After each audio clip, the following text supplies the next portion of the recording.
यवतमाळच्या पुसद तालुक्यामध्ये आग लागल्याची माहिती। शेंबाळ पिंपरी येथील आगीमध्ये 4 दुकानं भस्मात गेलीत। आगीमध्ये 20 लाखांहून अधिकचं नुकसान झाल्याची माहिती। याबाबत येथील बस स्थानक परिसराच्या काही अंतरावर असलेले संतोष कठाळे यांचे शिवम टेलरिंग शॉप, गजानन डाखोरे यांचे रियल टेलरिंग शॉप, विजय थोरात यांचे टेलरिंग शॉप आणि कुंडलिक तास्के यांचे सुद्धा टेलरिंग शॉप यामध्ये जळून खाक झाले आहे। आपले प्रतिनिधी संजय राठोड आपल्यासोबत फोन लाईन वरून जोडले। संजय, काय अधिकची माहिती?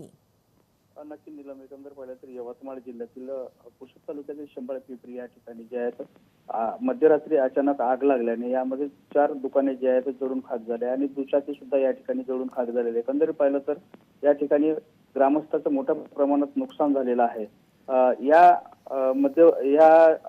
आगीमुळे मध्यरात्री जे आहेत एकच खळबळ उडाली होती आणि अशातच या ठिकाणी पाहिलं तर आग विझवण्याचे शर्यतीचे प्रयत्न सुद्धा करण्यात आले। तसेच या ठिकाणी आग विझवण्यासाठी जे आहेत या ठिकाणी काही नागरिकांनी जे आहेत आग विझवण्याचा प्रयत्न केला, मात्र अनेक जे आहेत शर्यतीचे प्रयत्न करून सुद्धा आग विझायला तयार नसल्याने त्यावेळी जे आहेत या ठिकाणी पुसद येथील अग्निशमक दलाला पाचारण करण्यात आले। त्यानंतर आगीवर नियंत्रण मिळवलेलं आहे। नीलम जी, धन्यवाद संजय, आपण दिलेल्या सविस्तर माहितीसाठी।